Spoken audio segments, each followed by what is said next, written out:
Wave. It's the data that you have to like build on your own of your own life. Yeah. Like knowing that other people did it is like beautiful in the point of art in many ways, but also just like can't give you the resolve of like I can do things. I know that I'm like tearing up. Okay, she's really a mom. Yeah. Pauline. Hi. How's it going, babe? It's going well. How are you? I can't believe you listen to this show. I do listen to the show. That's so funny. Who's your fave? I can't say, but you know what? You know what I will say. What? Zoe Deschanel has become like a surrogate big sister to me in Los Angeles. Yeah. And I've listened to that episode several times. Wasn't she great? Yeah, I just like hearing the two of you talk. You both had such a great time making that movie. Yeah. So that's the episode I listened to the most. I love her. Yeah, she's really great. Like, there's no one else like her. There's no one like her voice. There's like no one like her voice. There's no one who has her voice. There's no one who has her. Like she's like a class act. She's kind of like Hollywood royalty, you know. Like her whole fam is in the business. They like her kids go to the same school she went to. There's something very like I don't know. And her career is so great. It's so interesting. It is. I was in a hotel room the other night and Yes Man happened to be on with her and Jim Carrey. And I love that movie, so of course I watched it.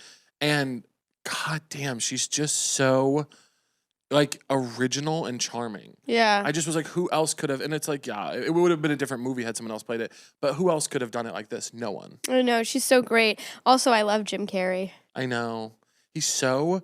I'm really excited to see what he does next. I guess I can't say that, but I think he has a thing coming up.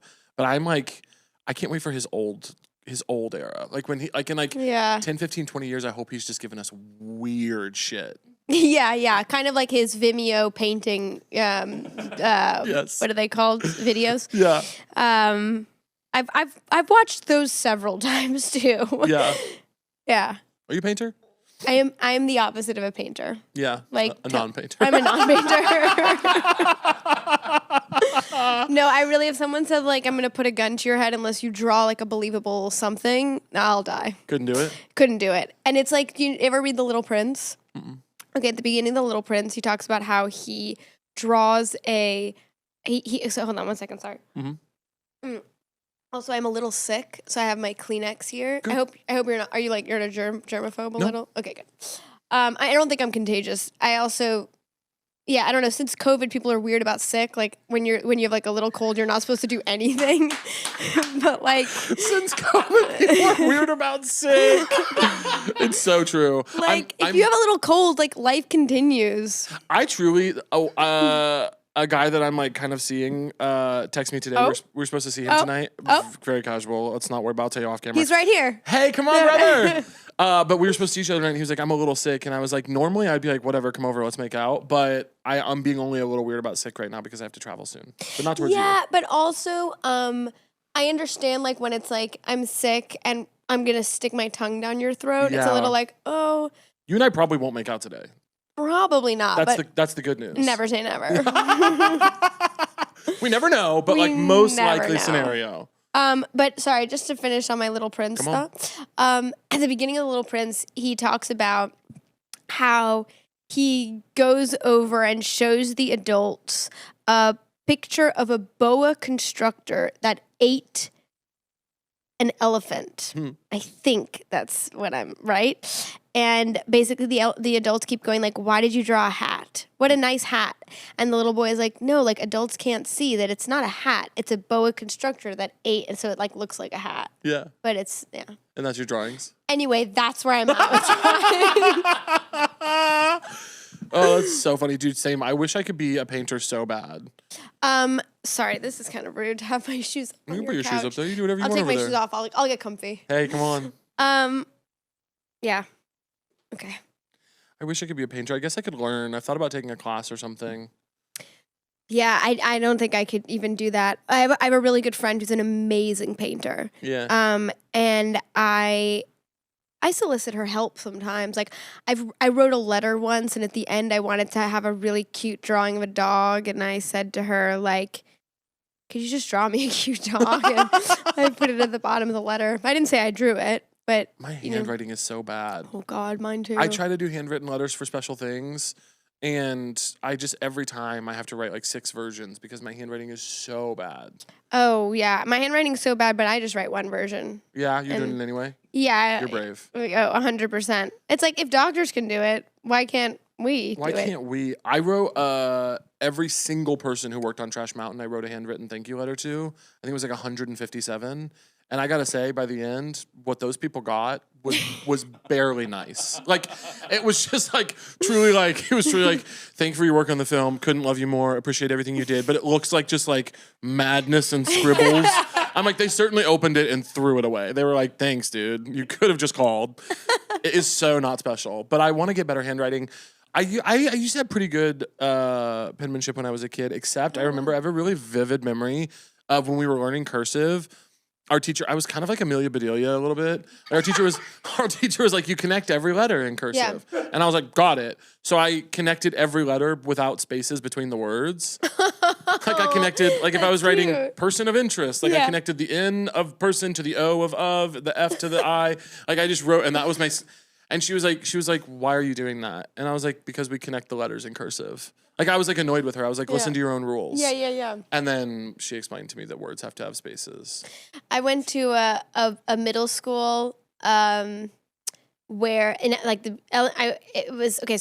I did elementary school at PS 87 on the Upper West Side, and then my family was thinking of moving back to France. So my parents put me at the United Nations school. My dad worked for the UN because all the academics were in French. So it was like that way I could brush up on the reading and writing part. And so I had done 3rd grade at PS 87 where I started to learn cursive. And then I went to 4th grade at Eunice. And they were teaching something called Nelson writing. Okay. So sounds so made up, by the way. It was. Yeah. And my mom, who's like very academically driven, like flipped her shit. Like was just like, what is this? Like, why are you not learning cursive? What is Nelson?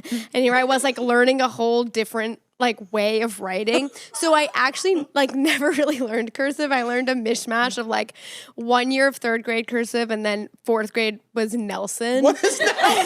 And honestly, I don't even remember if that's what it's called, but I think it is because I like why. But I think it's like Nelson writing. I don't know. Like maybe we can look up what Nelson writing is. Nelson handwriting poster. Oh yeah. Okay, good. So it's like a form of cursive. Diagonal joints to letters without ascenders. Example given AI or UN. Horizontal joints to letters with I'm not understanding what Nelson is fully, but I'm loving their work. This is what my mom was really confused. She was having the moment I'm having now where she's like, I'm angry, I don't understand this. Yeah. She's just like, you need to know cursive. I mean, yeah. See, it doesn't really look... Oh, no, it does look like cursive. Yeah, there's like moments where they choose to connect and moments where they don't. It's like someone got bored with cursive. And That's was like, exactly it, because like the Z in cursive is so... right, isn't it like a funny... It's like a shloop, zoop, zoop, yeah. And look, the Z here is normal. Yeah, and they connect the L and the A, but they don't connect the Z and the Y. But then in over, they connect every letter. Yeah. This is fascinating. Yeah. I did not know about Nelson, and I'm thrilled to learn of it. I had no idea I'd be talking about Nelson today. Do you write like this? I absolutely do not write like this. My handwriting is different based on the time of day that it is. Mine too. Sometimes it's like, at the start of every journal, the first entry of every journal I finish, I try to have it be nice, just to the first page at least. But if I just open to there are pages, especially when I'm like having a moment of insomnia and can't sleep and I'm just like writing out thoughts, I can't even reread it the next day. Yeah. Like it's like I don't know what the pen is doing. Yeah. But it's trying. Are you journaling every day? I was. Yeah. I used to have a really strict, regimented and I don't mean that. That sounds like I forced myself. Like it was something that really helped me start my day. Where it was like I don't sleep with my phone in the room. I have a analog alarm clock. I would make my breakfast and tea or coffee, and then I would journal, and then I would read, and then I would, turn on my phone and do the other stuff. That doesn't exist anymore. That was like a solid 5 years of my life, and now it's like I'm lucky if I can like know where my journal is at any given point because things are so messy and crazy. Yeah.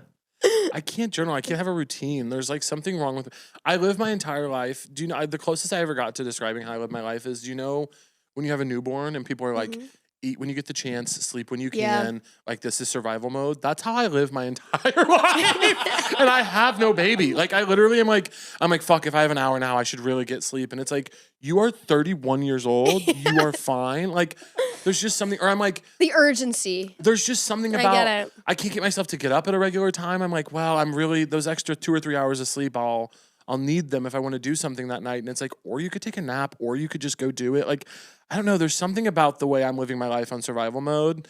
I need a routine and journaling would be cool.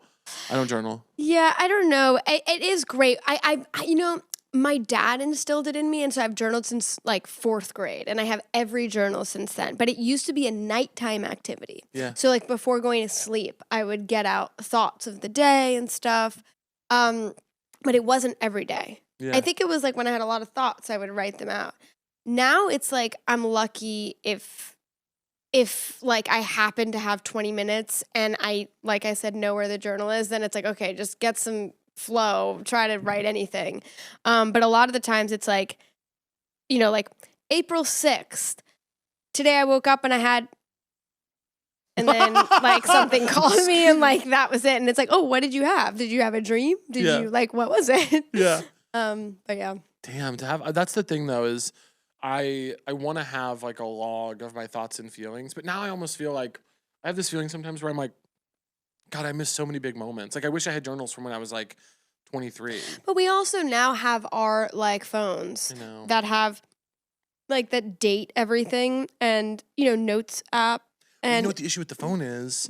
Like, at least with like social media, sometimes I'll try to like look back at social media to be like, what was my life then? And I'm like, well, I wasn't being honest. I have a bunch of happy Instagram posts from when I was 22, and I'm like, that was a lie, brother. So I can't trust those. Oh no. Yeah, social media. I am not on social media right now, let me tell you. You really aren't. I think something got real dark this past year. I don't know if it's like my personal algorithm or if it's happening to other people, but it got really dark. I don't know. Everything makes me feel like I'm not enough. Yeah. It's really strange. But you know where I'm big? Or not I'm big, but where I spend a lot of time? Tell me. Reddit. No. And I always have. Pauline, no. I know. What? I know. This is shocking. I know. Because I think of you as being so well. Oh, yeah. And that's an unwell space. I am in Reddit. What are you doing on there? I am a part of weird groups. Oh, my God. Yeah. Are you posting? Absolutely not. Okay. No. No worries. Once I like accidentally upvoted something and then I created a whole new account. You aren't going to get me. No. Yeah. But no, I love like, and there's so many subreddits that I can't say they're like, some of them are fun or cute. Yeah. And it's, you know what, it's become social media.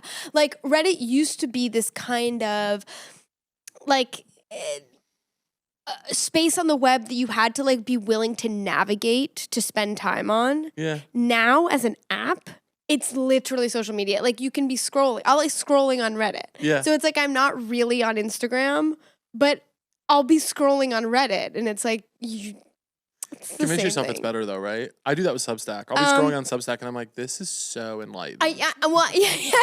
I tell myself it's not doing as much damage. Yeah.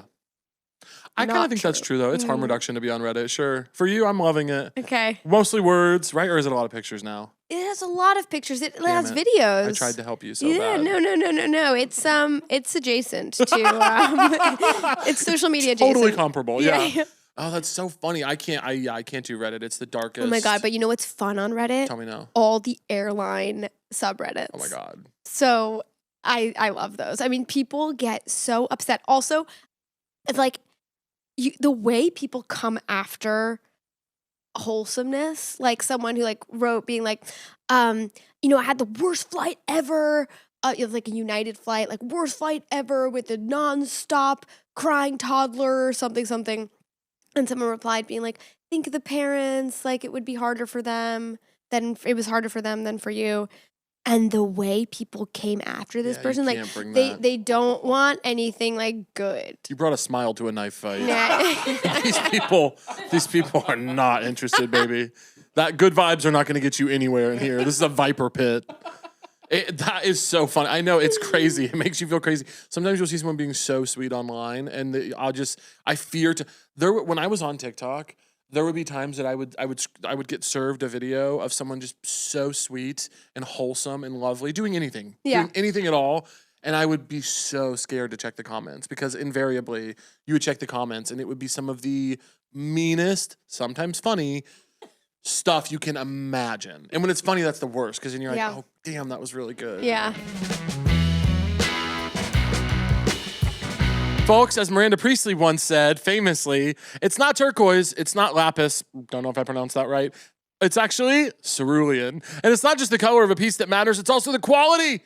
And we're looking for a combination of both. Quince has you covered, and all their items are thoughtfully priced. Quince gives you so many options for easy everyday layers you'll keep reaching for years to come. All of Quince's pieces use premium materials like 100% Mongolian cashmere.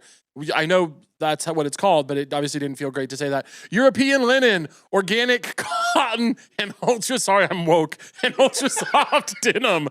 Everything at Quince is priced 50 to 80% less than similar brands. They work directly with ethical factories and cut out the middlemen, so you're paying for quality and craftsmanship, not brand markup. My favorite Quince piece I've gotten recently, it'd probably have to be this blanket they sent us. Isn't it beautiful? We don't just love it for its good looks, though it is good looking. The thing is comfy as heck. Folks, we know you're going to love this blanket. So buy it for God's sakes and tell them that we sent you. Good night. Refresh your everyday with luxury you'll actually use. Head to quince.com/so-true for free shipping on your order and 365-day returns. Now available in Canada too. It sounds like me. I'm available. I'll come up there. If there's any guys.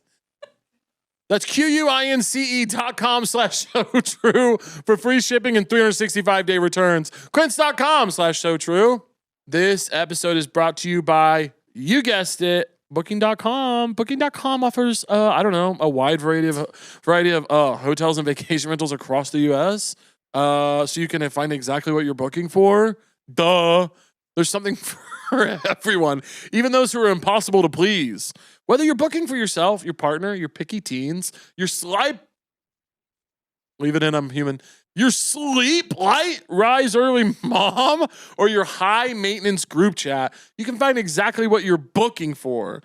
When I go on vacations with friends, something I must have is a kitchen with a nice big oven and stovetop where I can cook mouth-watering meals for my friends and loved ones. People who eat together, it's often said, stay together. So, if we can find our perfect stay on Booking.com, anyone can. It's really special.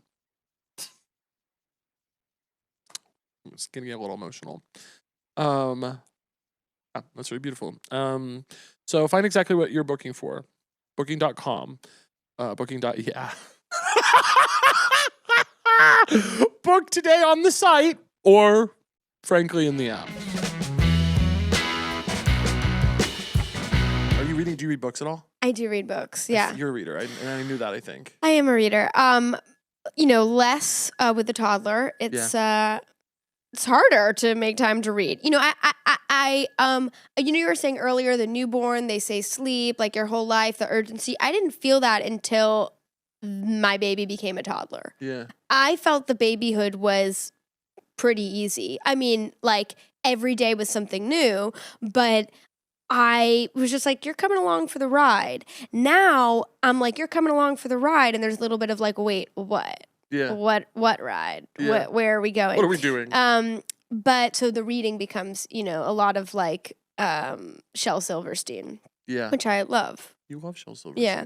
But I just read Liza Minnelli's book. Oh my God. And I'm a huge Liza Minnelli fan. You're a big Liza Minnelli I'm a fan. big, she's like pivotal to my desire to want to be an actor. Yeah. It was like I was in I don't know what year it was. It was like I was a kid and my oh yes, this is okay. So I was a ballet dancer and I was at the School of American Ballet, but before going to the School of American Ballet, I studied at this place called Studio Maestro on the Upper West Side. And Studio Maestro was like, you went down these stairs and then there was like these 3 studios. And before my ballet classes, when I was a literal young child, there would be like older people taking this jazz class with this man named Luigi. Hell yeah. And I would just like watch these older dancers dance. And then I kept watching this one woman. And my mom once said to me, you know who that is? I was like 7. I was like, no, who? And she said, that's Liza Minnelli. And I didn't know who that was. And my mom was like, oh, okay, well, let me explain. And she took me, I guess Liza was having like a show, one of her shows, and we went and saw it with my grandma and my mom. And I'll never forget, she went up on stage, she did all her songs, she did like Liza with a Z. I had never heard any of this. And then I remember her saying, no idea who Judy Garland is, no idea that that's her mom, but I just remember her saying, my mom always said to perform full out even when there's no audience because there might be 3 people in the audience, but there might be the one person whose life you're going to change. And so you always have to go full out. And that always stayed in the back of my head. And I was just like, this woman is amazing. And I always, loved her and followed her since then. And I, honest to God, because I'm also very bad with like things, kind of celebrity things, I found out maybe 2 or 3 years ago that she was Judy Garland's daughter. In my head, also, and her dad, Minnelli, had directed some of the biggest movie musicals. No idea. For me, it had just always been Liza Minnelli, like in The Woman Who Took Luigi's Class. That's that's the funniest way to know her. Like, oh, that's the old woman who takes classes at my dance studio. Exactly. That is so funny. We had extremely similar childhoods. Kidding.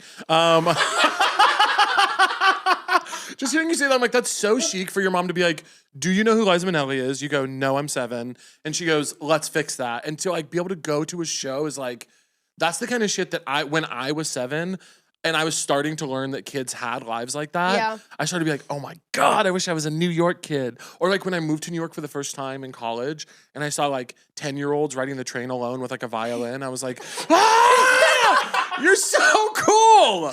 That's so fucking cool. That is, yeah. And my mom was really big on bringing, like shows. Shows were like I don't want this to sound wrong, but it was like once a week we were going to the theater, we were seeing a show, and it was just kind of like, oh God, like we're going to the theater again tonight, like. Ugh. Totally. But like now I look back and I'm like, oh, that's how I saw so many great shows. Like I'll never forget Bernadette Peters in Annie Get Your Gun. Yeah. It was like the first time I was seeing adults kiss on stage, and I was like, this is so hot. And I was like maybe 6 years old. I don't know. But yeah, it was really that she was really good about bringing us to shows. She still is. Yeah. That's the thing, though, about being a kid and thinking about kids who had different things than you or whatever, or thinking about what you give your kids is like, kids are going to be equally impressed and unimpressed in ways that you would never imagine. Like, it's the fucking, like, getting them some, like, really expensive gift and they only want to play with the box. Like, you just, like, you don't know what they're going to be impressed by and be annoyed by. And if I were 8 and going to my, like, 10th Broadway show of the month with my mom, I would have been like, Mom. Like, it just is like, yeah, it's that's just part of it. Yeah, you're like, Mom, I want to go to Chuck E. Cheese. Like, that was me. Like, I was always so envious of, like, what I considered I don't like this, what I'm going to say, but like the like normal things of like I was obsessed with suburbia. My mom had this best friend from high school who lived in Pelham, New York. Yeah. And on Christmas Eve, she would throw a party each year and we would go. And I loved it. I was like, I am in a house. Like there is a yard, there is a play set, there is a dog. Like oh my God, look, like the cool friends, like they have friends that live down the street and they're like walking over. Like it was so cool. Yeah. I was obsessed with like suburbia and now less so. You know, now a little less so. Yeah, but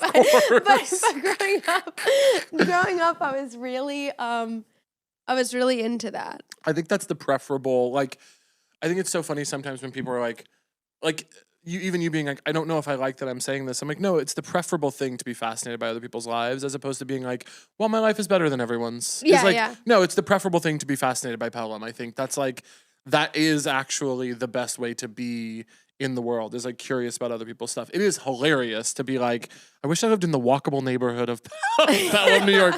But it is, I think that's part of too, like a big part of my growth as a person was getting over the like jealousy I had for other people's lives when I was a kid and when I was like a teenager, when I was like, God, I wish we were whatever. I wish we lived somewhere cool. I wish we were rich. I wish I was thin. I wish all these million different things about my life. Like part of growth and happiness is getting to a place where you're like, I am fascinated by all of those things and by other people. And also I got my life and my life is great. Totally. You know, totally. Like we all have to do some version of that. Yeah, it's true.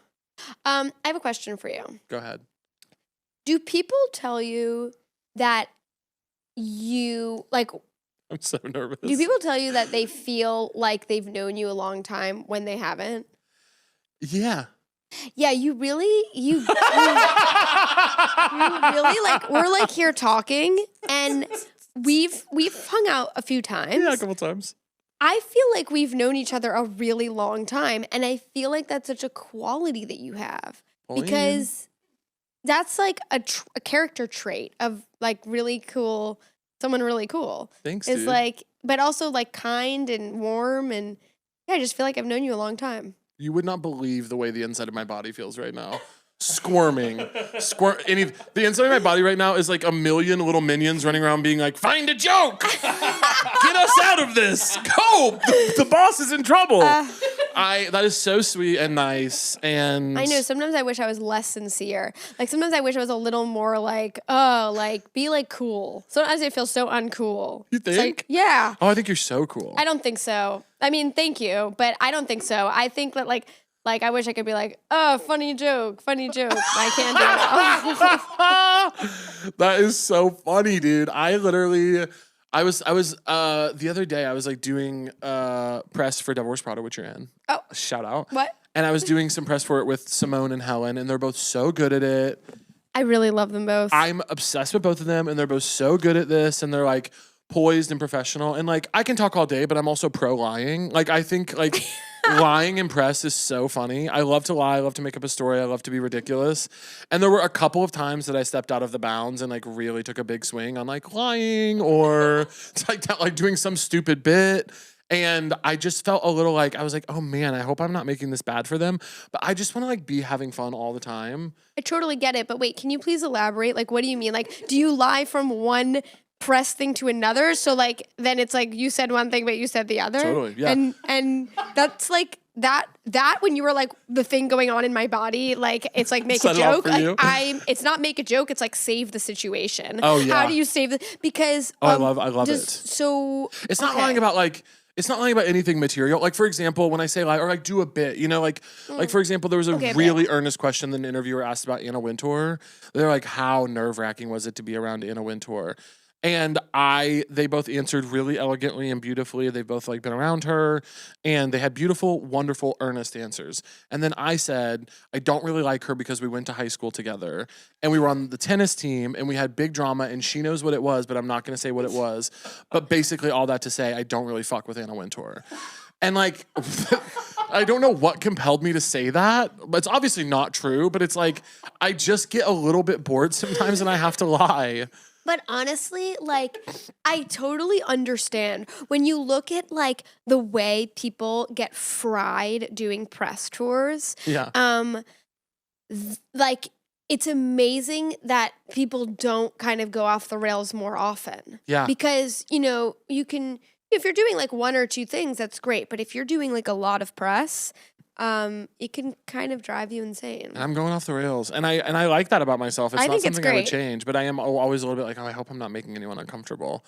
Because I love to do it. Yeah, but YOLO. YOLO. And also, it is Jester's privilege. Like, literally being a comedian, I do get to do stuff like this.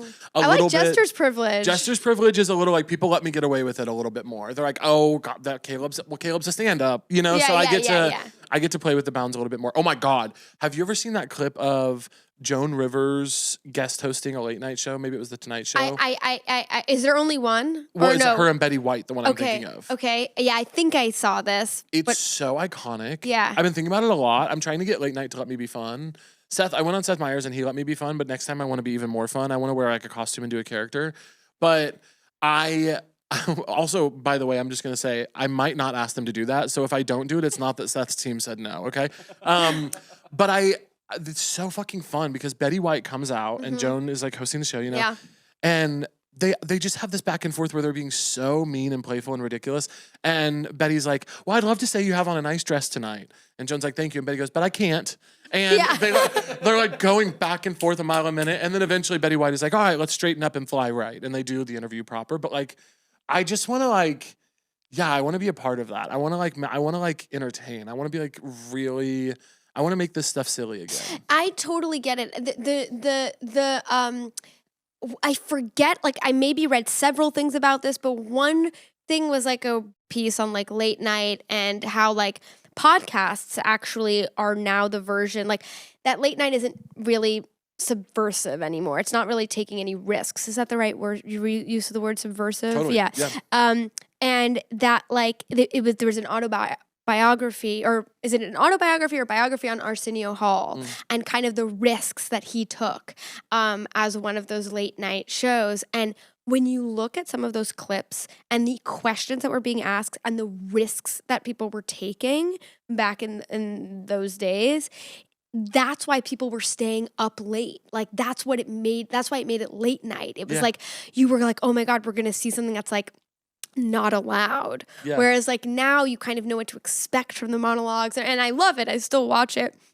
I love them so much, but it's like, yeah, it's kind of more like on podcasts now, or like, you know, even something like Z-Way, like where you're getting the stuff that's kind of off the beaten path. Yeah, it's this weird, we've also had a cultural, like I've noticed this cultural thing that we're doing now where like people will comment on things and be like, oh my God, her approach to this press tour. Oh my God, his media training. Like, oh my God, shout out to his publicist. Like, whoa, his team knows what they're doing. It's like, what the fuck? Like, or the opposite, being like, what is their team doing? Right. Like, what? It's like, wait, what? I'm just like, we know too much now. Like, I feel like the mystique is gone. And well, that's the thing, is like, it's so protected by publicists and stuff. And also people, there's so much access to information that it's like, even me right now, I'm like, what am I saying that like could potentially be controversial? Yeah. And it's like, I think you just have, like, how do we get to a place where it's like kind of like what you're saying, where you're kind of like,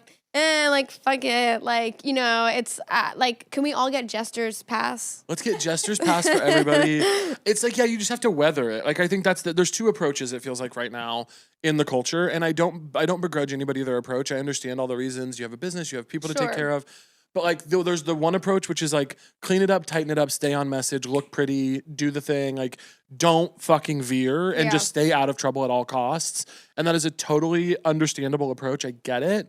But then there's this other approach that I guess I'm advocating for, which is like, let's be authentic. Let's be a little messy. Let's have fun. Let's trust that people know our hearts. And also, let's just be prepared to weather the storm. Every week, people are mad at me for something I've said. And I'm like, they're just going to have to get over it. How because do you I'm know kidding that people around. are mad at you? I don't know as much anymore. It still makes its way to me, usually in passing by one of them saying something. Oh, great. I used to read, and so I used to really intimately know and stress about it. But it's like comments on Instagram, or it's like... Oh, it's comments, it's threads that people have started. Like, not necessarily Threads, the app, but like, it's people will do like a thought post about something I've said. It's videos. It's usually like well-intentioned people that are humorless. I'm just telling the truth. These are humorless people that are well-intentioned. They have good values. We actually have the same values in the world most of the time. Yeah. And then there's a whole other version of it, which is like people are just mad that I'm fat and gay and they hate me. Sure. That's a different thing. I could never care about that. Right. That's just like you're always going to have some haters. Yeah, I'm fat, I'm gay, you hate me, no worries. Like, that's fine. And then there's the ones that really bother me, which is people that actually share the same values as me in the world. They're just uptight, humorless, boring woke scolds. And I get it because at one point I was like them. Yeah. And it's because I cared so much that I didn't know what to do with all my caring. But it's kind of like the left's, I mean, without getting into politics, we can go back to Liza Minnelli. Yeah. But it's kind of the left's problem is the finger wagging. Yeah. It's oh my gosh, it's a lot. Like, you can't, it's that's how it feels inside. It's I don't even want to say anything because I'm like, oh, what can I say? It's like, you're going to get me in trouble. Like, I've been saying lately, I do a lot of like college gigs and like talks at colleges. And I've been saying lately, like part of what's going on with the left is like, if we want to win, and I don't even mean necessarily elections, I mean like conversations. Yeah. If we want to win like ideological conversations, Yeah. we have to stop finger wagging and we have to stop talking down. And we have to invite people to the party. We are having so much more fun. It's so much more fun to be nice to trans people, to love immigrants. Like, we are having more fun. It should be an invitation to the party that's like, actually, we're not going to police every single word you say. If you want to join the party and be cool, we'd love to have you. And I think, the problem with culture right now, one of the problems, is that we have become so punishing and so, like, I mean, merciless and ruthless. Like, mean. It's like, mean. It's like so not cool or nice to be mean. Like, I hate mean. Yeah. Mean is like something that like brings me back to the horrible like middle school days. Like, mean just isn't cool. Yeah. It's not nice. It's mean. No, it's lame. Like, don't be mean. Just don't be mean. Like, but yeah, the internet makes it easy. Well, you're raising a kid right now. What do you think? Like, what do you think is the most important thing? Like, when you think about raising a person, I'm raising a kid, and it's like you said, kid, and I was like, oh my god, look, a rainbow. Like, my eye immediately was like, oh, what is like kid, like colors? And actually, your room looks like very like kid. It's a little kiddish. Yeah. It's a little playful. Yeah. What do you think is the most important thing? Like, what do you think about the most when you think about like what you want this kid to have? Okay, I want this kid to have a sense of adventure and not fear of anyone else. I am like, so I am doing things like, I do not have a nanny, not because I don't want one. Nannies sound amazing, but because we don't really live in one place right now. So I have a lot of local babysitters. And because a lot of the babysitters are students or school, like going to school or have other jobs, there's a mix of babysitters in each place. And I am the opposite of like kind of this, we have to acclimate our child to the people, because I'm kind of like, if I know that it's safe, my child will figure out that it's safe. Like, even if it's like the first time that she's meeting this person, I'm like, I have to go, sorry. Like, I'll see you in a few hours. Have fun. Yeah. Like I did before coming here.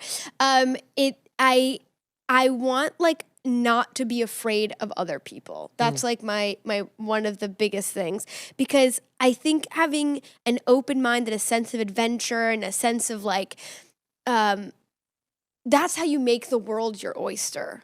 Like, it's when all of a sudden you feel like you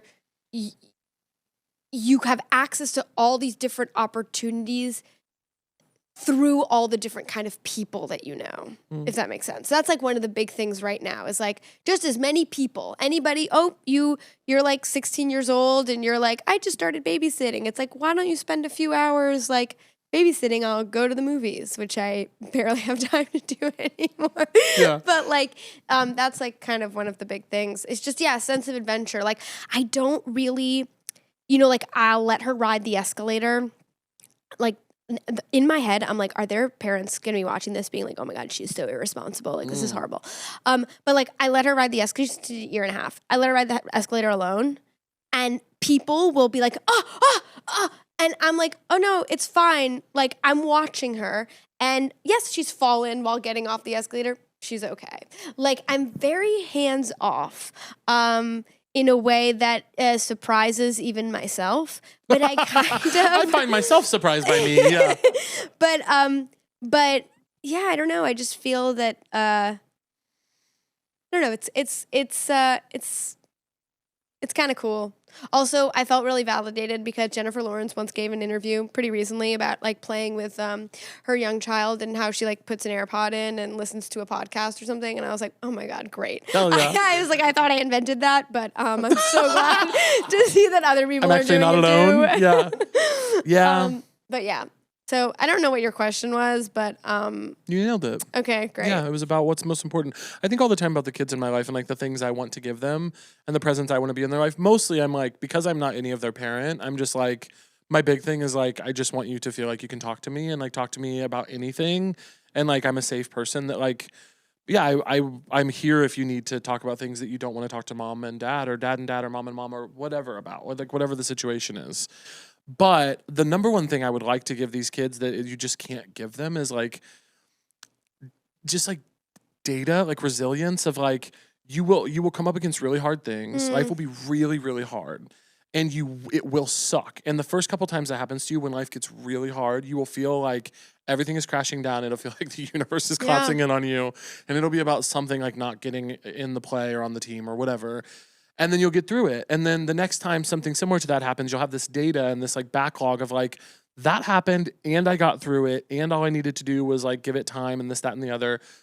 It's the data that you have to like build on your own of your own life. Yeah. Like knowing that other people did it is like beautiful in the point of art in many ways, but also just like can't give you the resolve of like, I can do things. I know that I'm like tearing up. Okay, she's really a mom. Yeah. Pauline crying at the concept of resilience. I know that's fucking right. I want to be funny on this podcast. I did not want to cry about resilience. I wanted to be funny. No, I think that's really beautiful and really true and really like, yeah, life is hard. Like it's hard and it's also like hard on a scale for everyone. It's hard for people on, different scales and different, but you just want to always make sure that you have people in your life that you can turn to. I mean, now as an adult, like, yeah, you remember as a kid, like who were the people, like your parents' friends, your aunts and uncles or cousins or whatever, were the people that you could turn to. Yeah. Outside of also of your parents. So yeah, but also, it's, really fun to have a naked baby running around. Yeah. That's why people should have kids. Well, it's so funny Nothing because they don't cuter. really know how to move. And so they're just like kind of like trying out throwing different body parts. And it's really fun. And then, yeah, they're always naked. Oh, naked. Like now it's like, pointing to the diaper, like. Get this shit off me. And then it's like, we're going to put another one on. No, you're not. No. And then it's like, oh, we really should all just be naked running around all the time. Yeah. It was like me in high school. I was naked a lot. Yeah. And once, senior year, we had like locker rooms, and I would do something, this is very embarrassing, but I would do something called the boob dance, where I would just kind of be naked, and I would jump up and down to get my boobs to kind of like go like this. And I thought it was like, I was like, this is so cool. So cool. And were you doing it for other people? Like showing them, like, look at the boob dance? Oh, yeah. Oh, I'm obsessed. and this was my senior year, so was ruling the school. I was a senior. But then this little freshman girl one day went and complained. Was just like, this, I don't like this. She invented and introduced the concept of shame to my life. The fucking snake in the garden, this girl. She complained about the boob dance? She did. Oh my God. Do you know where she is now? I know you won't say, but do you know? I don't even know who it was. Wow. I just know that someone complained. Oh, I would love to know. I mean, obviously we would never know. say, but I would love to know, like, who was it and what became of them? To complain about the boob dance. The boob dance is harmless. The boob dance was like it was like, and also like, because I was trained as like a ballet dancer, I don't really have like cool dance moves. So when I would go out, like, the like New York City teenager, like sneaking out, going to clubs at like 17 years old, I had like one signature move. Yeah. And it was like, it was similar to the boob dance. And it was just like, it involved like going like this. Yeah. Side. As you should. Yeah. That is so funny. I hate the idea that you were reprimanded for the boob dance. I know, but you know what? I've done it several times since then. Like I was like, okay, I can't do it in school anymore, but then I got it back. Dude, I remember the locker room was there was this big thing at my school where like elementary school, you don't change out for gym. And then it was like when you get to 6th grade, you start changing out for gym. That was like a thing that we all knew. Yeah. And I would say starting in 4th grade, I began to have this like terrible anxiety about changing out for gym because I was fat and I was like the only fat boy in my class. And I was like, oh my God. And my body was such a sight of like confusion and embarrassment. And I was just like, oh my God, like how am I going to? And also around like 3rd grade was when I started to feel like, I didn't really have words for it at the time, but I started to understand that I was like gay. And so I was like, oh my God, like being naked with these guys, like what if I have a crush? And I'm like, what if I can like a boner? Like the whole thing was like, it's that thing where I'm like, I literally felt like the universe was collapsing on me. I was like, this will destroy me. And I spent like 2 fucking full years in telling no one because it was so complicated. I didn't tell anyone, like not my friends, not my mom. And then I felt shame because I told my mom everything. And I was like dealing with this thing that I wasn't telling her. It was the only thing I wasn't telling her. 2 years of like agony about this. And then I remember the first day of gym class in 6th grade when we had to change out. And it was like, no big deal. it was like, yeah, no one was looking at each other. Everyone was embarrassed. Like there was one guy who was like very classically being like, well, let's whip each other with the towels or whatever. Cause he watched like a movie he shouldn't have. But other than that, everyone was just like towel around them, underwear off, underwear up, like in their own space. And then there was another part where like some of the boys were like more brazen about it. Good for them. But it was no big deal. And it was one of the first times that I was like, you really spent 2 years like being sick. Sometimes it would come to me in the middle of a day when I hadn't thought about it for a second. And I would just be like, oh God, I was that's the so worst feeling. Anxious. I know. And then it was but nothing. Wait, can I ask you something? Oh yeah. So, so you said there that you knew that you were gay. Yeah. But when you first came out, you said you were bisexual. Yes. So can you explain what that experience was like? Like to be like, I think I was gay, then I thought I was bisexual because you love Julia Roberts. Yeah. But then you were gay. So basically what I mean by I knew I was gay was like, there was this, I have like a pretty vivid memory of like I look back on a lot of things from before like 3rd grade, even when a lot of the like feelings that I felt that I didn't have words for, they weren't romantic and they weren't sexual because I was a child. But there were feelings that I was like, oh, this is different. Mm-hmm. And then in like 3rd grade, we were doing like playground marriages. Like everyone was getting married on the playground. Kids are so weird. Yes. And I remember, maybe I said it out loud, but for some reason or another, it came to my mind that I wanted to marry like my friend Tyler. I was like, if we're like, that's who I like hanging out with the most. Like I want to marry Tyler. And then I think I said it to someone and they're like, oh no, that's just because he's your friend. This is a different thing. And I was like, oh, okay, marriage is not your friend. It's like a different thing. But I was like, no, I was kind of like, oh, yeah, for sure. But in my head, I was like, I think I actually knew that it was a different thing. And I was into it. And then from there on, I was like, oh, I started to learn, like, around then I came up in church and, like, gay was bad. And it was a thing, like, there was no, like, nuanced conversation around, like, human sexuality at my church in Missouri. So bisexual was not, like, there was no other thing. Right. It was just like gay is bad. Right. There was no curiosity. There was no exploration. There was, like, if you do this thing, you are bad. And this is the right thing. And then I really did think I was, for all the fraughtness I seem to have had with the bi community over the years, I do love you guys. But I really thought like, oh, maybe I'm bi because I love women. And I love hanging out with women. And there were girls that like I had such a strong feeling for that I was like, maybe that's love. And then it came time to like be physical with the girls, like to like make out and stuff. And I was like, I'm really not into this. But I was into the feeling of like, someone wanting to kiss me and me wanting to make them feel good and the connection of like, there were girls that I dated that I was like, I have so much love for you that I'm just confused. And then the first time I hooked up with a guy, I was like, oh, that is so clearly like the only thing I want to be doing. Sure. And I was like, that is like, that's the ticket, baby. That's the good stuff. I was like, hey, whoa, what's going on here? And then I was like, oh shit, we figured it out. What was going on inside your body at that moment? Oh my God. All the little guys were like, never get us out of this. All the little guys in my body that were trying to come up with a joke earlier they're sipping drinks out of coconuts. Yes, they're relaxing on the beach. So then I was like, I came out as bi anyway because I felt that it would be like a softer launching point. A lot of people have had a problem with that when I've said it. That's the reality. Grow up. Sorry, sometimes things have to be easier when you're from rural Missouri. And then I basically in college, I just kind of was like, everyone just kind of knew. Yeah. Like I think when I met Chance, you just knew. I was like just out at that point. Yeah. Yeah. Yeah. And you thought it was weird. You told me it was a sin. Yeah. I know you still didn't. feel that way. Yeah, I know. But a job's a job, right?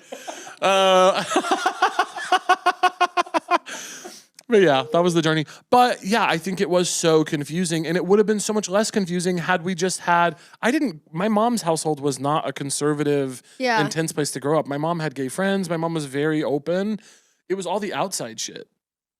Yeah. And it's what I worry about with my little cousins who are both boys, that I'm like, they're being raised in such a progressive, loving, like feminist household that their dad is so great and their mom is so great. Like, and even my extended family, like they have so much love and support and like good values. And I'm just so fucking worried about these boys that they're going to be around in the way that that's going to hold so much more weight than mom and so much more weight than dad.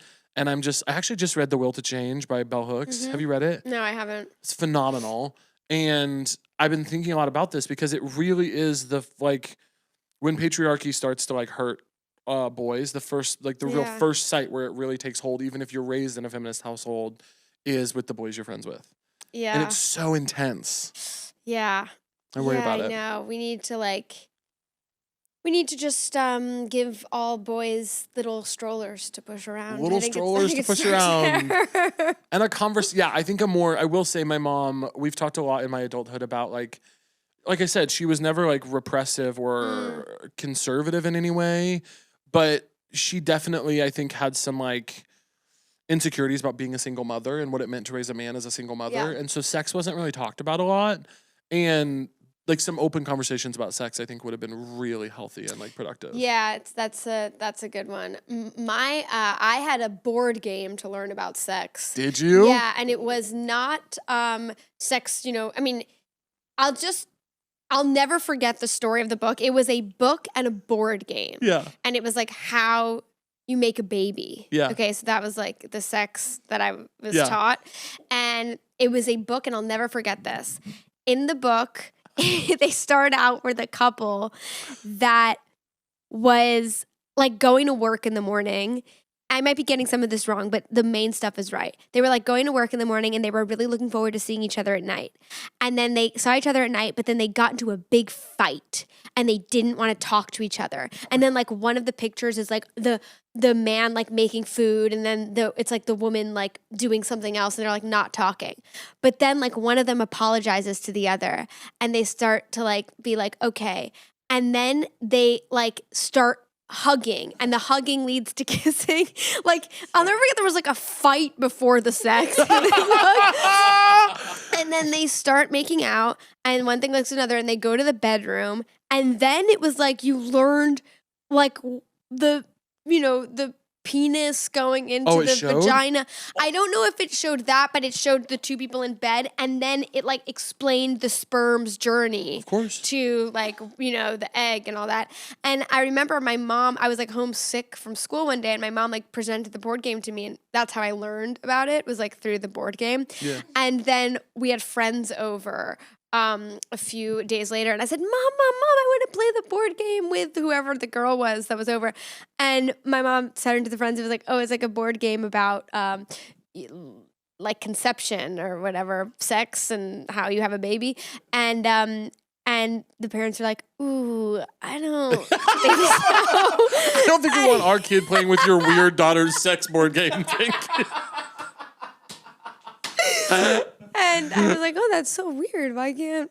Okay. All right. And then I was like, oh, I guess there's like something like like wrong about this game. Like this game is like hot.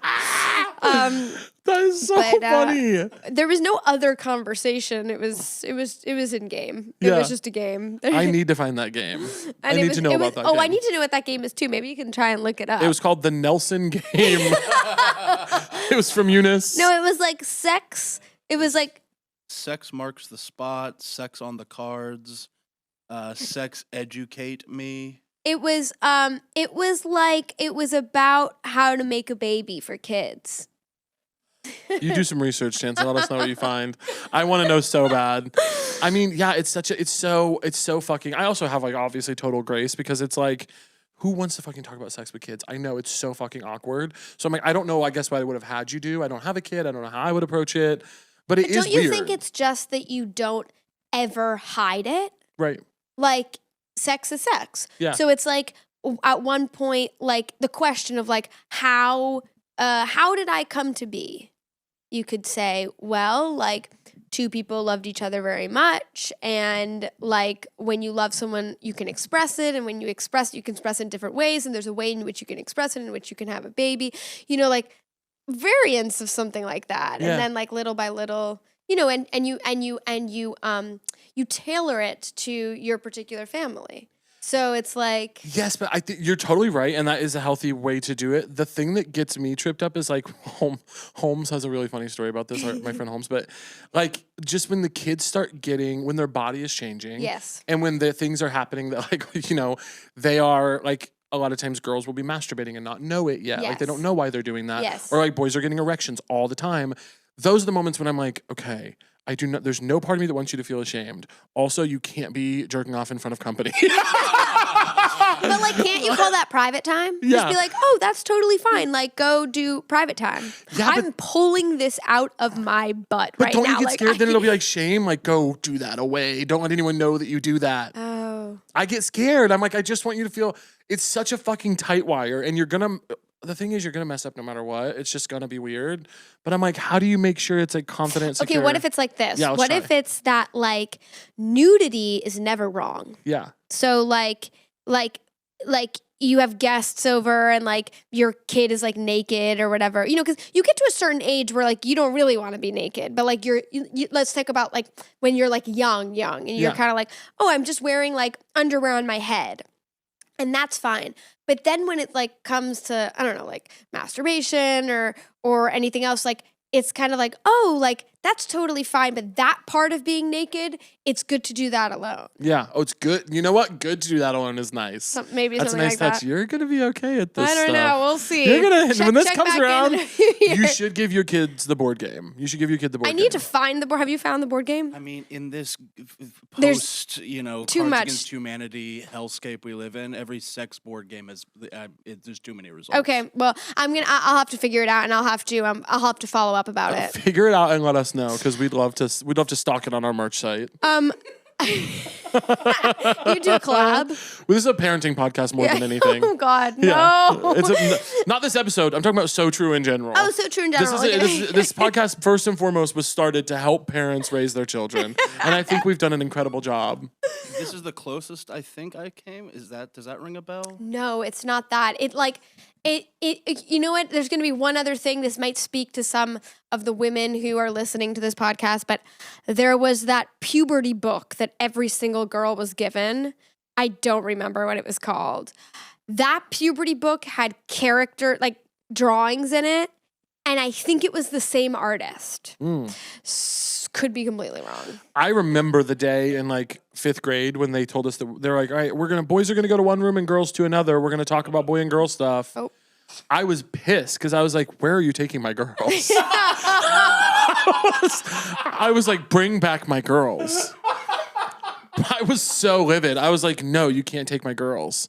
I was infuriated. And then we go in another room and they're like, you guys have to wear deodorant. I'm like, so do the girls. Bring my girls in here now. What were the girls told? Did you ever find out? It was different. It was like, the thing is, there are parts about it that I'm like, there are like, it makes sense, like the different things they were talking about. But then I found out from one of my girlfriends that they were like, there was like a conversation about like, you know, if someone ever like asks to touch you and you don't want them to, you're allowed to say no. And I vividly remember they did not say that to us. And I was like, that applies to everybody. That is like a conversation that should You have could been have had. been teaching the class. Hello. Yeah. I was like, I remember being like, why didn't they tell us that? Like, I was like, now as an adult, I'm especially like, why didn't they tell us that? Yeah. But yeah, I remember there was like a consent piece to theirs that I will say I remember in middle school, we had a consent conversation that was actually like really informed and cool by a male teacher that I still remember. But in 5th grade, no such thing for the boys. Wow, that's interesting. Yeah. Can I ask you another question? You can. What was it like to film The Devil Wears Prada 2? We're turning the tables. It's actually become my It's your podcast show. right now. That's the way to do it, by the way. That's my big secret. I mean, dude, it was so cool. It's so funny that like, how do I say this? So many people have asked in my life and also like for press, like, what was it like working with Meryl and Ian and Stan and Emily? And I'm like, all the things you would think, of course, fantastic, of course, amazing. Genuinely, one of the things I was most excited about before the table read and then especially after was like our crew of like you and Simone and Helen and Daniel and like all the like young, like the new crowd basically, that I was like, that is so fucking cool that like we are, like so many of us are doing like TV and theater and music and like comedy and like we're from all these different parts of the like creative kind of like world, and now we're getting to be in this movie. I was just so excited about that. And then when we got to hang out on set, I was just like, this is the coolest thing ever. I know. The day, was it like 2 days that we worked together or one day? Was it 3? It was at least 2. so fun. Yeah. Like, it was so fun. It was the best. Can you even believe it? No, it's crazy. That How did you movie- feel? Like, what? That's how I feel. I still Right? feel that way. Like, first of all, that movie is perfect. The first one. If you it is timeless. Yeah. And also, did you, when you like first read the script, the second one, my thought was like Aline Brosh McKenna predicts the future. Because like this was like before Anna Wintour, announced that she was kind of retiring from Vogue-ish. And it was like, oh, this is like, and not even that the movie necessarily addresses that, but it's like, it was so finger on the pulse. Yeah. I was, wow. She's so great. Everyone was so great. I'm like, wow. And also the outfit. Yeah. I was nervous because I didn't know. I was like, oh, it's this big fashion movie. And I have so much, like, the original means, like you, like all of us. Like, the original is like holy fucking grail to me. And I was so nervous about the costumes because I didn't know Molly and I didn't know Danny who were doing it. I mean, I knew of Molly's work. Right. But I was like, I've had so many nightmare experiences as a fat person in this industry. It is so horrific. I've gone to photo shoots where they asked me to do the photo shoot. Yeah. Can we please photograph you for our publication? And I go, and they do not have a single piece of clothing that fits me. Like they are not prepared. They're not used to having a fat person in the room. They have no idea what to do. And I knew, I had like trust, of course. I was like, this is a huge movie with a huge like talent. It will be fine. But I didn't know the extent to how awesome it would be. And Danny and Molly, who like predominantly worked on my character Charlie's clothing, were so fucking prepared. It was crazy. Okay, the movie. How did you find out you were going to be in Oh the my movie? gosh, I was gonna ask you the same thing. Tell me yours. Okay, I found out. Okay, so I put myself on tape for. I was not given the script or anything. It was like 2 really short scenes, and one was for Alana, the character I ended up playing, and the other one was for Marta, the one that Bria plays. And I was like, oh my God, I'm so excited to audition for this. I did like 80 takes. Like I was just like, oh my God. And for sure was like, well, if I get one, it's gonna be Marta. Like Alana, I didn't vibe. And then I didn't hear anything except my agent who texted me and was like, you're pinned for Devil Wears Prada 2. I had never heard the word pinned. Like I was like pinned, like I was like, I haven't heard that in years, by the way. That's like kind of an old. Because then Reddit helped me understand that it had to do with like being pinned to the wall. of like where they were. Okay. So, so I was like, okay. And then I didn't hear anything for a really long time. And then I got a phone call from like 2 of my agents who were like, congrats on Devil Wears Prada 2. And I was like, oh my God, I'm gonna do it. Yeah. And they were like, yeah, we were calling. I was like, oh, okay, great. And I was so excited. Yeah. That was how I found out. That's so cool. How did you find out? I had kind of told my team, like, I'm not auditioning right now. Like, I was like, I'm tired. I'm going out for so many things. Taping is so much work, as you know. So much work. And yeah. I was like, I'm like going on tour. I'm like working on I think I was working on the hour. I was about to put the hour out or something. And I was like, I'm good on auditioning right now. I was like, you can send whatever you want, but they're probably all no's. And then of course this came through and I was like, well, I think we all know I'll be taping for that. And same thing. But it didn't say what my role was.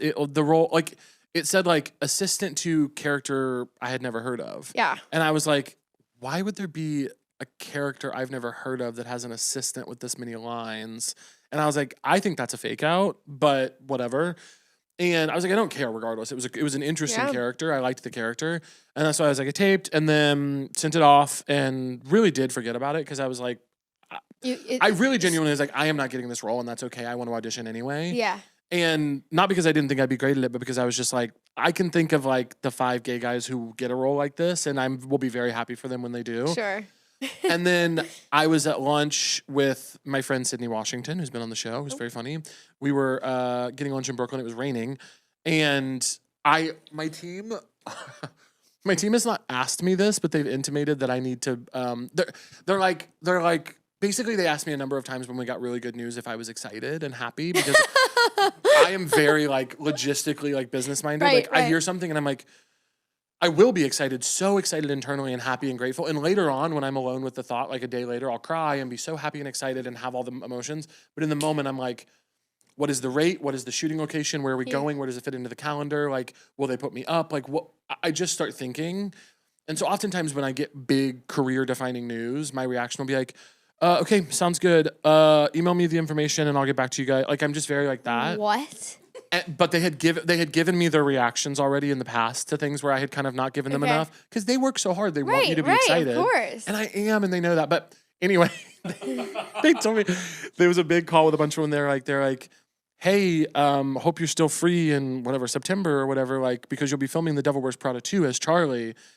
And if my brain did the thing where I was like, okay, yeah, we'll squeeze that in between whatever. But I caught myself and I was like, oh my God. I'm like standing in the rain. I was like, you guys, we did it. But my brain is still being like, how are we going to fit that? Like, what are we going to do? So logistics. Wow. But I did the performance and they were all very pleased.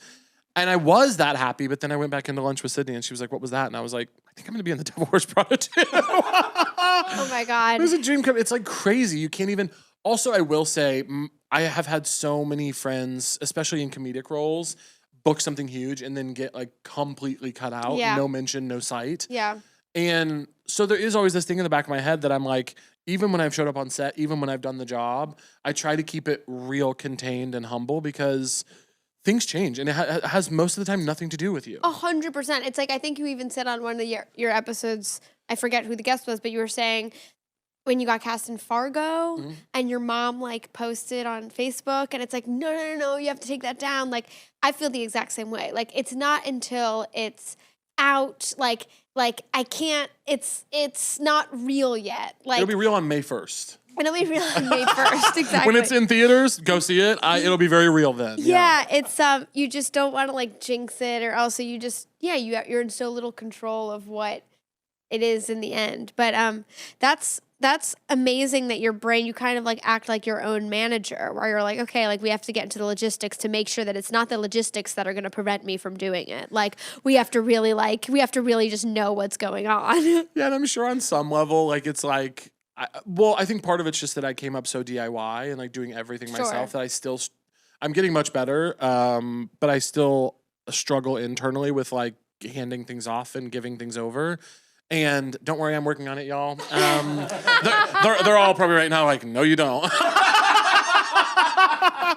But I do, and it's hard. And And then I think also it's probably on some level, if I was in therapy, they would probably tell me it's some level of trying to protect myself from, you know, from that thing of like, am I going to get cut out of this? Are they going to take it away? Are they going to change their mind? Yeah, it's really, oh God, it's so strange to audition for things and just wait and hope. And like, I remember once I was really close to getting this play in Paris, and I wanted this so bad. And the director did something like so sadistic where she made the girl who I was up against and me audition like the final callback in front of each other. And I remember I was like fully off book. It was a long monologue. I was fully off book. I was like, I want this more than anything. And the other girl I was up against was not off book and like kept like forgetting things and being like, oh, sorry. So I was like, okay, well, like the proof is in the pudding. I fucking did the work. Say that. And I did not get the part. I wailed like someone had died. I remember like being on the floor of my studio apartment, slamming the ground and just being, it doesn't get better. I mean, it's like, it's never going to go up. And then like, I think 4 months later, got cast on Sex Lives of College Girls.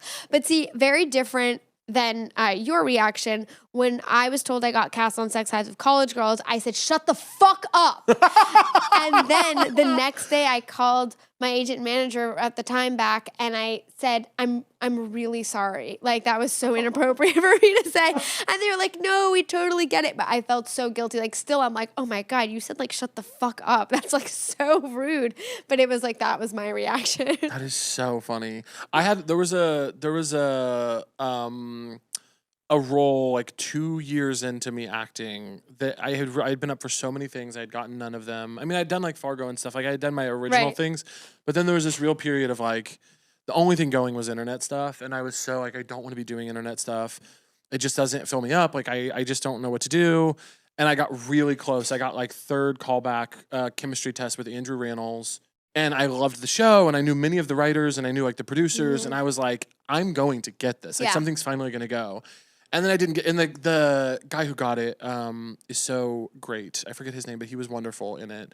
And I was just like, after that, I was so devastated. And it was like months of me being like, you might need to just like find another passion. Like this might not happen for you. This is me all the time. This is me all the time. I feel like I constantly feel like I'm not doing my career right. Yeah. I'm like, I'm not doing this right. I don't know what right is per se. Like, you know, I'm kind of like, oh, I should be like fully devoted to living in LA or like fully doing something I'm not. And I constantly feel like I'm not doing it right and that people know I'm not doing it right. And they're like, yeah, not her. We're not really interested in her. Like, I find that anytime I actually was on talking to my best friend the other day who had a self-tape and she was like, well, I really want this one. So we know what that means. It's like, yep, but you're not going to get it. Yeah. And I had that the other day too. I had this like Zoom audition and I was like, I want this so badly. And like, I usually like, I just say it. Like, I'll say it. I'm like, just please, I just want this so badly. To like, them? Yes. I love that. And I think that, like, sometimes I think my, like, earnestness and sincerity, like, it's not a quality. Like, I should have a persona of something else because I think that like, I can't help but feel like sometimes it's the thing preventing me from getting, from like booking roles. But I had this thing and I was like, I really want this. So do you have everything you need? They were like, well, we're happy if you're happy. I'm like, yes, I'm happy. But like, do you have everything you need? Like, I'm just so, you know, but whatever. It's so hard. The auditioning stuff is so hard. And oh God, it's like, sometimes I like rue the day COVID happened, but like where, you know, everything became Zoom and like, cause I'm like, I don't see anyone in person anymore. And then other days I'm like, no, this is the best thing that could ever happen because you can now be in control. But like I do 80 takes. Yeah. Like whoever's doing the self-tape with me is like, oh my God. Another like, one. I'm like, and the thing is, I go with like the second one each time, but like I don't learn my lesson. Yeah. It's, oh God, I love working. And so, and you know, the ego of an actor is also that you like being chosen. Yeah. And so it's hard sometimes when you go for like a long period without being chosen because you're like, what's wrong with me? Like, what am I doing wrong? Nothing.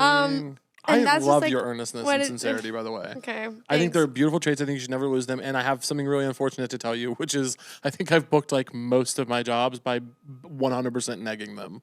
Like I'm like in the audition room being like, you guys can offer this to me if you want to, but I doubt I'll take it. And it's like know. clearly a joke. But I will say that anytime You're I've so ever right, but been, it's like dating. It's like it's Dating, yeah. dating. It's like, okay, everyone's like no games. It's like, no, there has to be games a little bit. Like you have to we kind crave of games. like you can't just completely be like, you know, I feel this way about you, and this is exactly what I'm looking for. Like you have to play hard to get a little bit. Like Yeah. you have to be a little like, oh, like little like teasy, like Yeah. It's the same thing, I'm convinced, with like auditioning. You're so right. I like never talk about my partner, but I'm gonna give like an anecdote that he said where he was like, he was like, you know, people say that when you start dating someone, they're like, just be yourself. And he's like, that's actually not great advice. Yeah. You don't want to be like completely yourself. The yourself is gonna come out. You want you want to put in an effort. Yeah. You know, you don't want to just like immediately, because like, and that's the thing is like, yeah, that's where the romance builds. It's like a little like, let me show you the romantic side of me. Yeah. And like, I fuck with that. I Because like I'm that. like, yeah, we want to like put in a little bit of like an effort, not just be like, oh my God, I'm so obsessed with you. Like nonstop. Like that kind of, you know, will crash and burn after a while. Yeah. I think. It'll fizzle. Maybe. What's so true to you? Oh God, there's a lot. You know, unlike some of your other guests. Don't I know it? And don't I know it? Try being me. These people don't respect me, Pauline. I suffer from a case of like earnestness, sincerity, and good student syndrome. So I have a few so true things. I'm gonna do one that like is a little like trivial, but I feel pretty. I'm gonna stand by it. Yeah. I think pitted olives should mean olives with pits. Yeah. Okay? Yeah. I think pitted olives, meaning that the pits have been taken out, makes no sense. Yeah. Because they've been de-pitted is what they've been. They've been de-pitted. You're right. So that is so true to me. And can I say something else to that effect? Yeah. There should, in my opinion, and I know I'm going to catch heat on this, there should never be a pit in there. I don't like them. Why is there something in there that can hurt me? Get him out of here. I know, but it's also a little rewarding. It's And like take the shell off the shrimp. What were you saying? What were you No, saying? I eat the shell. Yo, not the do shrimp. you? Yeah, I eat that whole thing. I put that head and that tail. You eat the head? You eat the tail? You do not eat the tail. I do. I eat the head and the tail. No, you do not. I do. No, you do not. I do. You're dead ass right now. I'm dead ass. And you want to know how I'm so validated by it? Yeah. I had a Spanish friend growing up, and her family made like shrimp a lot. Yeah. And once it was her birthday party. Camarones. Even. And is that what they were called? Oh, yeah. Oh yeah. I speak zero Spanish. It's embarrassing. But I do speak French and You speak really good French. and Italian. Like Yeah, hello. I can get by in Italian. Okay.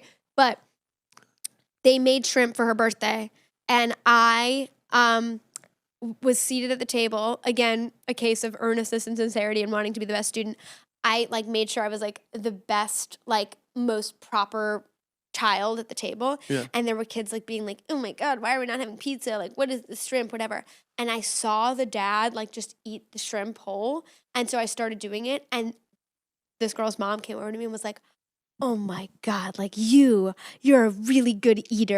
This white girl's got motion. And I was like, She's eating the tails. oh my God. Like, and then I was like, this is how you're supposed to eat shrimp. Yeah. So, anyway, that is going back to your shell, the skin on the shrimp thing. Oh my God, dude. I want it taken off because I can eat. Oh, here's what I can do. I can't eat the tail. I can't eat the head. Okay. I can handle, or the legs. I can handle the little shell on it. That's fine. But preferably if you're making shrimp, I prefer that you can come out with the tail on it. But when they bring it out, full head, full tail, legs, skin, I'm like, I'm hungrier than that. Like, I Yeah. don't have time to be going to work You don't right like now. you don't like having to work for your food. Not at all. Yeah, I had this thing where like I was vegetarian for a really long time and I couldn't eat meat. Like I just couldn't do it. And then I was in Zimbabwe and I was on this like kind of almost month-long trip with my best friend and her mom who works for Doctors Without Borders. And we went around the country. And our guide, this amazing guy named Sam, one night was like, we're going to go get a chicken for dinner. So there was no like saying, I'm sorry, I just don't eat meat. It was like, okay, like I'm going to have to just eat the chicken. And the strangest thing happened. Well, first of all, the story of getting the chicken was literally just walking into like a woman's property with chickens running around and him being like, we're going to take that one. They wrung the neck of the chicken. They put it in a white bag. We go to where we were staying. Sam was like, I have to get something from the car. The chicken came back to life. No. The chicken came back to life. The bag like fell off the table. Never have I jumped up on a chair faster. And then Sam came back and he was like, you just have to wring the neck again. And I was like, I can't. He's like, come on, snap its neck. Yeah. But he did it. And then I was like, if I'm going to eat this chicken, I have to watch exactly how it is made. So I went out back with Sam and I did the whole thing. I poured boiling water on the chicken to take all the feathers off, like cut it open, took out all the pieces we weren't going to eat, whatever. And then we like, grilled it and I ate it. And I really enjoyed it. And so I realized that I'm the opposite. I think that like in order to eat, especially like animal products, I need to like see the whole kind of thing. I get a little grossed out if I don't know where it's coming from. I like seeing this side of you. It's a little frightening and also fascinating and beautiful. Great. You're so much stronger than me. I'm like very impressed and intimidated. If I watch someone cut the head off the chicken, I'm not having dinner at all, period. Let alone that chicken. You're so strong and cool for that because that would freak me the fuck out. Oh. If it charged at me and then he was like, wring its neck, we're going to eat it. I'd be like, I'm actually all good on food, brother. Paul, you want to play a game? Yeah, I know. I have a game let's for play. you. How are you feeling about the game? I'm feeling really nervous about the game. Yeah, you're going to be great. I probably won't. I'm really bad with rapid fire. Okay. Well, as you know, I'm going to read you 15 statements. You're going to tell me as quickly as you can if what I just said was true or false. And if you get 10 or more correct, we're going to give you $50 US dollars. All right. You ready? Yeah. Okay. John Cena's real name is John Lombardo. False. False. It's John Cena. The Nintendo DS debuted in 2001. False. False. 2004. Elephants are the largest land animals. False. True. True. The Sahara Desert is in South America. False. False. Africa. Bard College's motto is, I shall give thee the crown of life. True. That is true. Kesha is 6 foot tall. False. False. She's 5'9". A hexagon has 5 sides. True. False. 6. The Great Barrier... you knowing. The Great Barrier Reef is in the Indian Ocean. False. It's in the Pacific. All insects have 6 legs. False. True. Oh, whoa. Whoa, I didn't know that. Oh. Oberon is the king of the fairies in A Midsummer Night's Dream. False. That's true. No, it's true. It's true. It's true. Because Tatiana's his wife or something. Yeah, whatever. Okay. The New York Knicks have won 2 NBA championships. True. That is true. The capital of Spain is Barcelona. False. False. Madrid. Crocodiles can breathe underwater. False. False. All months have at least 28 days. True. True. The national animal of France is the swan. False. False. It's the rooster. Rooster. How'd she do? 11. You did really good because Wow. technically I'm not going to give you 13, but there were 2 that you definitely knew that you second guessed. I think you got 13. Yeah, but it's okay. I got them. I'm bad with rapid fire. I hate being under pressure. You but, got 11. Okay, 11. So I got $50. Incredibly good student. You get $50. Oh my god. $50. And that's our episode, dude. Do you want to tell people, well, you're in the Devil Wears Prada. You're in the Devil Wears We're in Prada. the So Devil Wears everyone needs Prada. to check out Caleb Hearon in the Devil Wears Prada What else on May they have? 1st. They're going on. How else can people support you? Is there something they should watch? A place they should go? Actually, I might do this like avant-garde monologue in November in New York City. Fun. So if anybody wants to see that, it's going to be at the Alliance on the Upper East Side in the Sky Room, and maybe I'll post about it on Instagram. Will you remember to tell me about that? I really want to come. I will. It's avant-garde French theater.